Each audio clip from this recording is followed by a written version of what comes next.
kaltes Bier. Ein Hähnchen, ein Hähnchen, ja, das gönne ich mir. Knusprig braun, so muss es sein. Ja, da geben sie mir gleich zwei. Ja, ich hab Hunger wie ein Tier. Ein Hähnchen, ein Hähnchen und dazu ein kaltes Bier.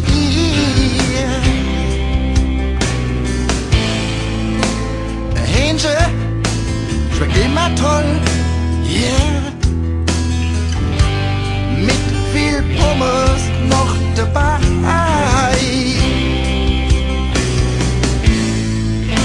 Ein Hähnchen, das ist das Größte. Mit 2 Malteser oder 3. Ja, die hauen es sich mit Lust, ein bisschen Ketchup für die Brust. Und der Batzel kommt zum Schluss. Ein Hähnchen, ein Hähnchen, ist immer wieder ein Genuss. Boah, ist das geil, ich spritz gleich ab.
Ben, das war eine super Idee mit dem Hähnchen.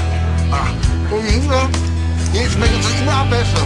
Also da was du willst. Hier die Brust, das ist ja gedicht. Die Haut. Ja, gewürzt. Hier von mir aus könnte so ein Hähnchen aus 3 Lagen Haut bestehen. Ja, und 5 Batzel. Ist nett, willst du noch Brot? Ach, was Brot? Bring doch ein Hähnchen. Ja, jetzt gehen wir Autofahren, komm ran. Und einen Schnaps. Oh, Oh, ich glaub, dass ich klar